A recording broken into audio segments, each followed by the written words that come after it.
Hello, हाय, नमस्कार। मैं हूं सौरभ चंद्र केसरी और अपने यूट्यूब चैनल में आपका स्वागत करता हूं। जैसा कि इससे प्रीवियस वीडियो जब आप देखेंगे तो वो मिक्स क्वेश्चन का था, लेकिन मुझे लगा कि वैसे क्या होगा, अभी आप लोगों को दिक्कत होगा, तो मैं क्या कर दिया कि बौद्ध धर्म का अलग और जैन धर्म का अलग ऐसे करके वीडियो लाऊंगा। फिर उसके बाद में जैसे ये धार्मिक आंदोलन वाला चैप्टर खत्म होगा, हम लोग मगध साम्राज्य पढ़ेंगे। लेकिन मगध साम्राज्य पढ़ने से पहले मैं अब सोच रहा हूँ थोड़ा सा 10-20 मिनट के revision class type, one linear type थोड़ा सा रिवीजन करा दूं, उसके बाद एमसीक्यू कराऊं, क्योंकि मुझे लग रहा है थोड़ा थोड़ा बदलाव की जरूरत है, ताकि आपको पता चल जाएगा कि पढ़ना कैसे है, कहाँ से प्रश्न आ रहे हैं। चलिए आज का पहला प्रश्न करते हैं कि गौतम बुद्ध का जन्म कब हुआ था। ऑप्शन ए 563 ईसा पूर्व, 558 ईसा पूर्व, 561 ईसा पूर्व और 544। तो आप सभी को रटा रटाया है 563 ईसा पूर्व। इसमें कोई दिक्कत है नहीं। आपको पता है कि इनका जन्म लुम्बिनी में हुआ था। लुम्बिनी कहाँ है मेरे भाई? तो आप कहें कि ये नेपाल में है। ठीक है, एक बार विवाद भी हो गया था भारत में कि भारत ने बता दिया था कि बुद्ध का जन्म भारत में हुआ था, तो नेपाल ने इस पर ऑब्जेक्शन किया था। एक धारावाहिक में ऐसा हो गया था, इसकी वजह से विवाद छिड़ गया था। 563 ईसा पूर्व में गौतम बुद्ध का जन्म हुआ था। इनके बचपन का नाम आपको पता है, सिद्धार्थ। सिद्धार्थ था।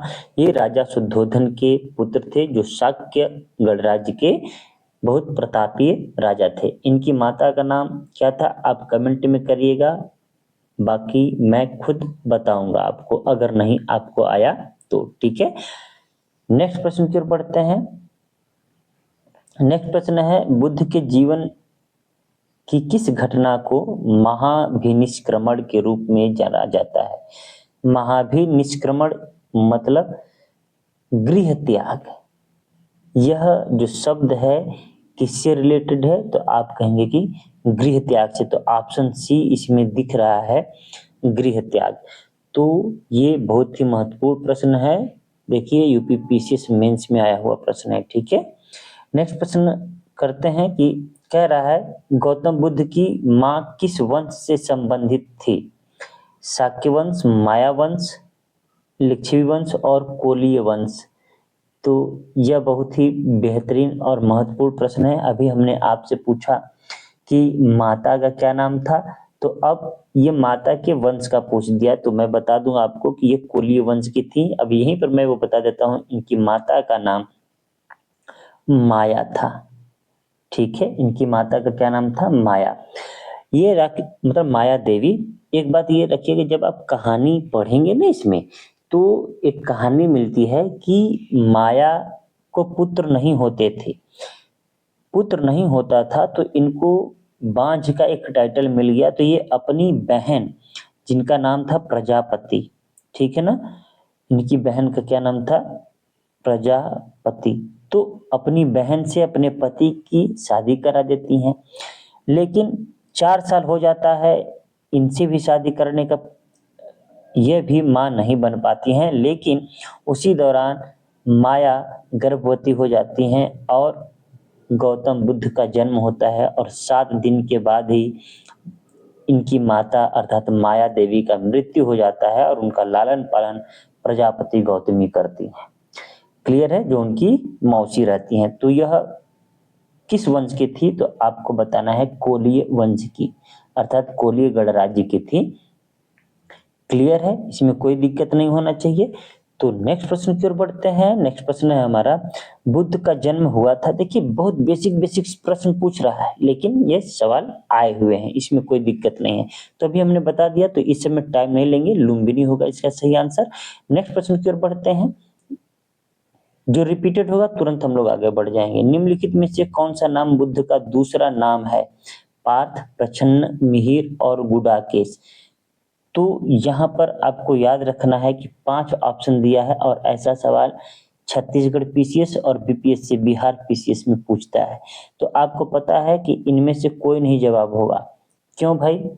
अभी हमने बताया कि इनके बचपन का नाम क्या था, सिद्धार्थ था। तो सिद्धार्थ तो आप ऑप्शन में दिया ही नहीं है, तो हमें क्या आंसर देना पड़ेगा? इनमें से कोई नहीं।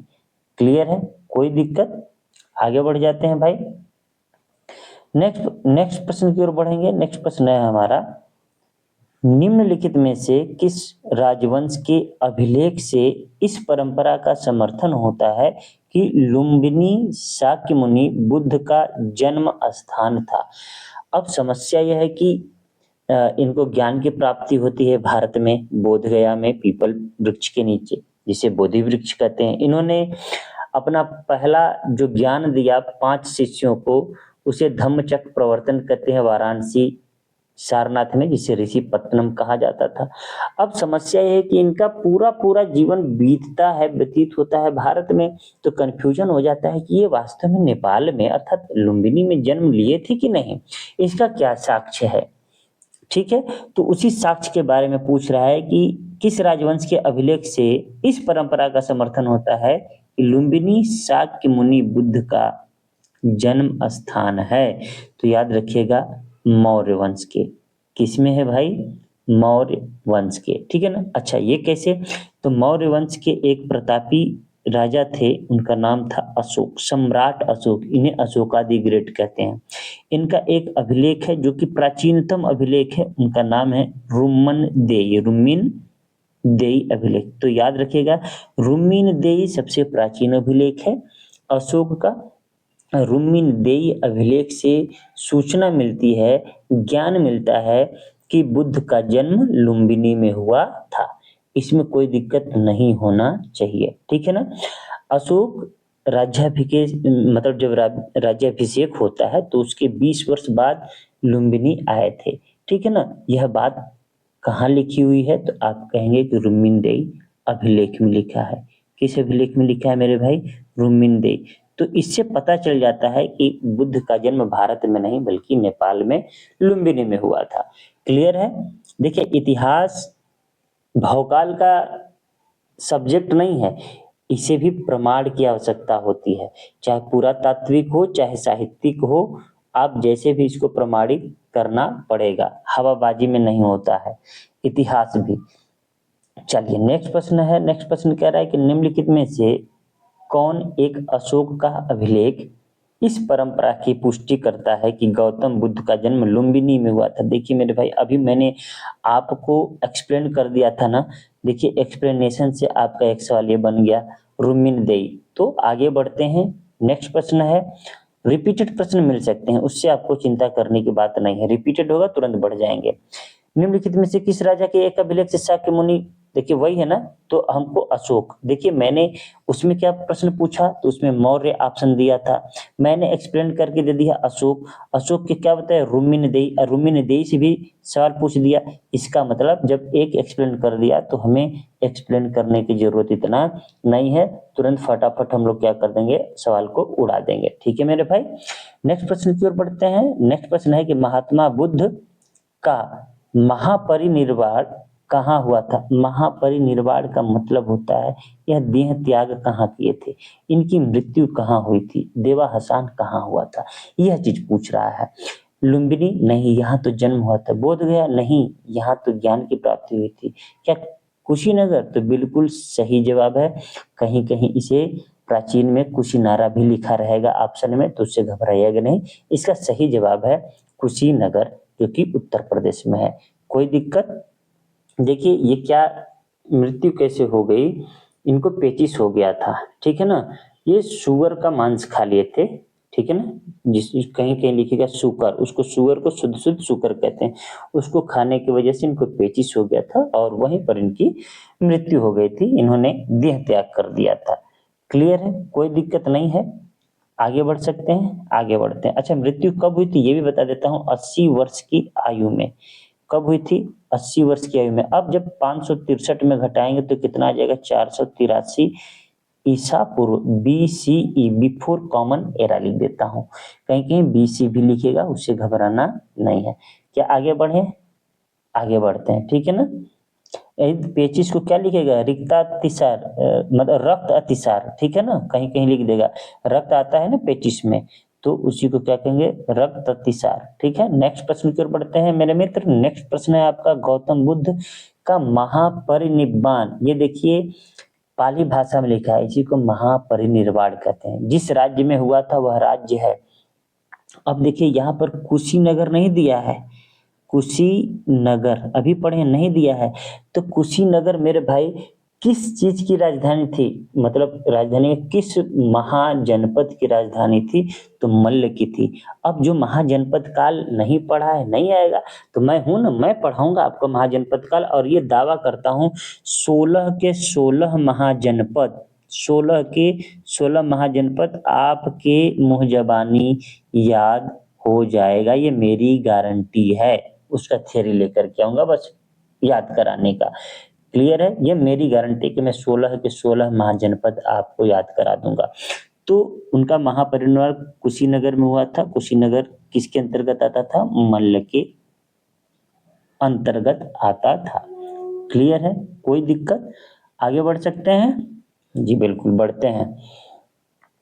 नेक्स्ट प्रश्न है, कह रहा है महात्मा बुद्ध का परिनिर्वाण किसके गणतंत्र में हुआ था। मेरे भाई एक ही सवाल को घुमा घुमा के 3 तरीके से पूछा है, इससे क्या हो जाएगा, आपको रिवीजन हो जाएगा। अभी मल्ल बताया ना, तो मल्लों के, ठीक है, कोई दिक्कत। मल्ल गणराज्य में हुआ था, उसका राजधानी कुशीनगर था, तो वास्तव में कुशीनगर था। कुशीनगर ऑप्शन में नहीं है तो मल्ल दिया है, तो मल्ल आंसर होगा, कोई दिक्कत नहीं होना चाहिए।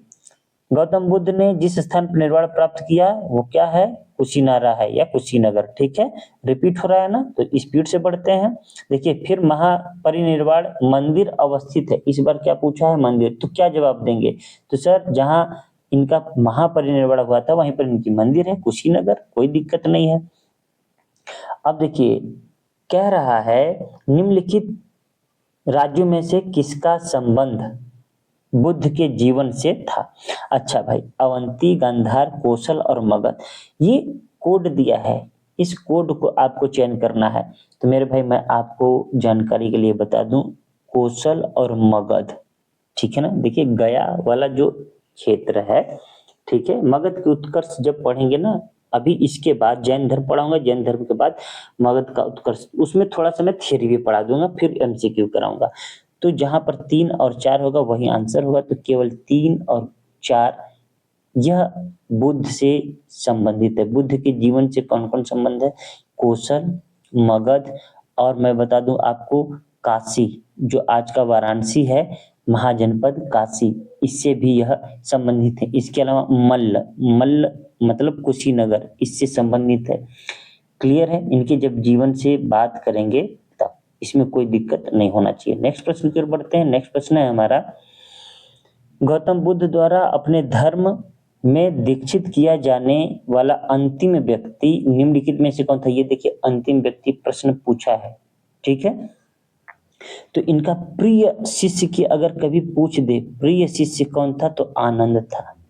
प्रिय शिष्य कौन था, आनंद। आनंद के कहने पर ही महिलाओं को भी बुद्ध शिक्षा देने के लिए तैयार हो गए, ठीक है। तो यहाँ पर ऑप्शन क्या है, आनंद, सारिपुत्र, मोगलान और सुभद्र। तो याद रखिएगा यहाँ पर जो आंसर होगा वो होगा सुभद्र। क्या होगा मेरे भाई, सुभद्र। अपने जीवन के अंतिम वर्ष में गौतम बुद्ध अपने शिष्य चुंद के यहाँ, उनके बहुत सारे शिष्य थे, ठीक है ना, जिनमें एक शिष्य जो सबसे प्रिय शिष्य थे आनंद थे, और एक शिष्य उनका भी नाम मैं आपको बता दूं चुंद था, और यह कहाँ का रहने वाला था, पावा का, ठीक है ना। ये पावा पहुंचते हैं कौन, ये अपने गौतम बुद्ध, और गौतम बुद्ध यहीं पर शुकर मतलब सुअर का मांस खाते हैं, और वहीं पर उनको रक्त अतिसार मतलब पेचिश रोग हो जाता है, ठीक है। और फिर वहां से कुशीनगर चले जाते हैं, और कुशीनगर पर ही क्या होता है, सुबुद्ध को अपना अंतिम उपदेश देते हैं, और वहीं पर अपना देह त्याग देते हैं। क्लियर हो गया, कोई दिक्कत। तो देखिए सुबुद्ध का भी नाम आपको इम्पोर्टेंट है, याद रखना है।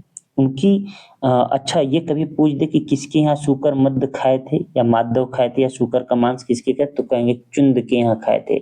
चुंद कहाँ का रहने वाला था? तो पावा का रहने वाला था। पावापुरी कह सकते हैं, तो पावा का रहने वाला था। और पावा से खा करके बेचारे चल देते हैं अपना, कहाँ चल देते हैं? कुशीनगर। और वहीं पर सुबुद्ध को अंतिम शिक्षा देते हैं और वहीं पर उनका मृत्यु हो जाता है, देह त्याग कर देते हैं। नेक्स्ट प्रश्न की ओर बढ़ते हैं। बुद्ध द्वारा रूपांतरित निम्न व्यक्तियों में से कौन सा अंतिम था? कौन सा अंतिम था? तो अभी रिपीट हो गया, इसलिए मैं नहीं इसको पढ़ाऊंगा। सुबुद्ध हो गया आंसर। आगे बढ़ते हैं। नेक्स्ट प्रश्न है, बहुत बार जो है कि आपको रिपीट प्रश्न मिलेंगे। बुद्ध ने अपने जीवन की अंतिम वर्षा ऋतु कहाँ मनाई? देखिए, अंतिम वर्षा ऋतु का मतलब क्या होता है? अपना जीवन अंतिम रूप से कहाँ व्यतीत किए। अब देखिए, यहाँ पर मृत्यु, जो उनकी मृत्यु होती है कुशीनगर में होती है, लेकिन ये अंतिम वर्षा ऋतु कैसे फंसा रहा है प्रश्न? कैसे फंसा रहा है प्रश्न? तो यहाँ पर ना ही श्रावस्ती होगा, ना ही कुशीनगर, क्योंकि यहाँ पर मृत्यु हुई थी, ठीक है, ना ही कुशीनगर होगा, और यहाँ पर ना ही सारनाथ होगा। इनका सही आंसर हो जाएगा वैशाली। क्या हो जाएगा मेरे भाई? वैशाली। मतलब बुद्ध ने अपनी जीवन की अंतिम वर्षा ऋतु वैशाली में मनाया था। ये यूपी पीसीएस में 2015 में आता है। कितना इंपॉर्टेंट है, मतलब अब इतना डीप में कौन पढ़ते हैं कि वर्षा ऋतु ग्रीष्म ऋतु कौन मनाए, लेकिन हाँ, जब आप लेक्चर अटेंड करेंगे तो बहुत सारे टीचर इसको पढ़ाते भी हैं और किताबों में भी लिखा है। क्यों? क्योंकि एग्जाम में आया हुआ है, ठीक है। तो मुझे लगता है ये आपको समझ में आ गया होगा कि वैशाली में इनका अंतिम वर्षा ऋतु बीता था। नेक्स्ट प्रश्न की ओर बढ़ते हैं।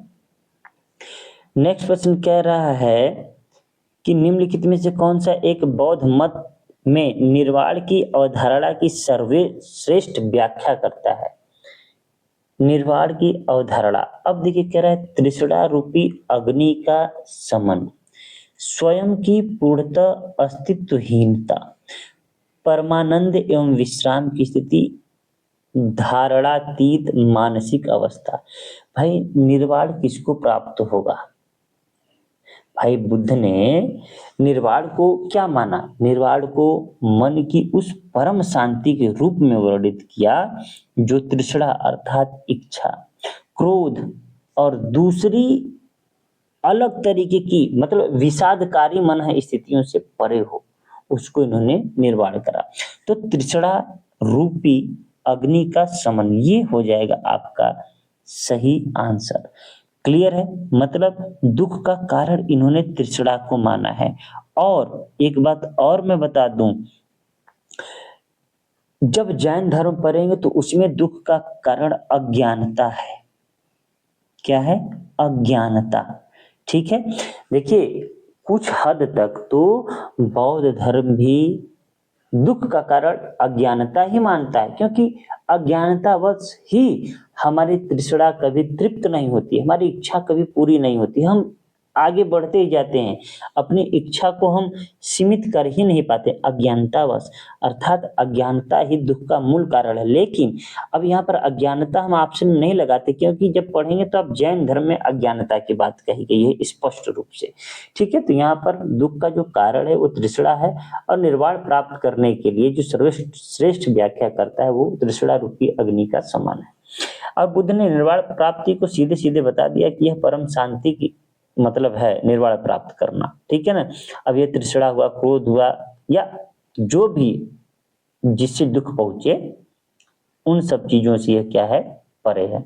ठीक है। शांति तभी प्राप्त होती है जब सभी वर्तमान इच्छाओं के कारण क्या हो जाए? समाप्त हो जाए।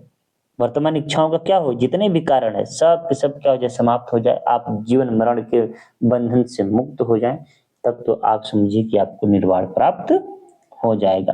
अब कुछ लोग कहेंगे कि ये निर्वाण प्राप्त होने का मतलब क्या है? ये देखिए, ये मतलब है कि आप जीवन मरण, सुख दुख, इन सब से आप परे हैं, आप ऊपर उठ चुके हैं। और जो ऊपर उठ चुका है वो दूसरों को ज्ञान के माध्यम से ऊपर उठाना चाहता है, इन तृष्णा से उनको हटाना चाहता है। ठीक है। उनकी अज्ञानता को दूर करना चाहता है। नेक्स्ट प्रश्न है, कह रहा है, देखिए 15 रोज क्वेश्चन करता था, मैंने इसमें 20 प्रश्न समाहित किया है। 40 प्रश्न इसमें से कराऊंगा जिससे आपको आइडिया मिल जाएगी कि कितना पढ़ना है, ठीक है ना। कह रहा है अलार कलाम कौन थे। देखिए अलार कलाम बुद्ध के गुरु थे। क्या थे? बुद्ध के गुरु थे। अब यहाँ पर बुद्ध के शिष्य के रूप में नहीं है, बुद्ध के गुरु थे। अच्छा, इनसे इन्होंने क्या सीखा था भाई? देखिए प्रारंभिक गुरु तो यही थे और इनसे इन्होंने दर्शन सीखा था। और वो दर्शन कौन सा था मैं वो बता देता हूँ, ये सांख्य दर्शन था। कौन सा दर्शन था? सांख्य दर्शन। सांख्य दर्शन से कौन से ऋषि संबंधित है? कभी पूछ दे मेरे भाई तो आपको कपिल मुनि याद रखना है। क्या नाम रखना है? कपिल मुनि। मैं ये 6 के 6 आपको याद करा दूंगा कि 6 दर्शन है। 6 के 6 दर्शन जब मैं उसमें पढ़ाऊंगा तो आपको याद करा दूंगा कि कभी भूलेंगे नहीं, ये मेरी गारंटी। ये मैं अपने से जो भी निमोनिक कहिए चाहे मैं खुद ये जोड़ करके अपने से याद किया हूँ। जैसे मैं याद किया वैसे ही याद कराऊंगा। अगर आपको सही लगे तो याद करिएगा, नहीं सही लगे तो कोई बात नहीं, अपने तरीके से बना लीजिएगा। आज का अंतिम प्रश्न करते हैं, फिर 20 प्रश्न कल आपको करा दूंगा, ठीक है। महात्मा बुद्ध ने अपना पहला धम्म चक्र प्रवर्तन किस स्थान पर दिया? तो रटा रटा अभी मैंने एक्सप्लेन भी किया था, सारनाथ। सारनाथ कहाँ है भाई? तो आप कहेंगे कि वाराणसी में है। कहाँ है? वाराणसी। आप जाएंगे तो वहां पर बौद्ध स्तूप भी बना हुआ है। अशोक का जो स्तंभ है, जो आज हमारा राष्ट्रीय चिन्ह है, वो भी वहीं पर बना हुआ। और ये यूपी पीसीएस मेंस में पूछा है, ये बीपीएससी में पूछा है, एक एग्जाम में नहीं पूछा है भाई, ये एमपी पीसीएस में पूछा है, ठीक है। एमपी पीसीएस लिखना चाहिए, डबल पी है, ठीक है। बहुत सारे एग्जाम बीपीएससी में का तो फेवरेट क्वेश्चन हो गया, 3 बार पूछा है ये। क्लियर है? तो मुझे लगता है कि आज का 20 क्वेश्चन आपको अच्छा लगा होगा। कल 20 क्वेश्चन ला दूंगा और बौद्ध धर्म से 40 क्वेश्चन। देखिए बनाने को तो 100 क्वेश्चन बौद्ध धर्म से बन जाएगा, लेकिन जो आप बस पढ़ लेंगे ना तो इससे आपको पता चल जाएगा कि आपको पढ़ना क्या है। लेकिन अगर आपकी जिद होगी कि नहीं हमें 100 क्वेश्चन जितना पॉसिबल है उतना बनाइए, तो मैं उतना भी बना दूंगा। लेकिन आप बोर ना होंगे तब जरूर कमेंट करिएगा। तो आज के लिए इतना ही, मिलते हैं नेक्स्ट वीडियो में, तब तक के लिए नमस्कार। वीडियो के अंत में मैं जरूर आपसे रिक्वेस्ट करता हूं, अगर चैनल पर नए हैं तो चैनल को सब्सक्राइब करें, दोस्तों तक शेयर करें।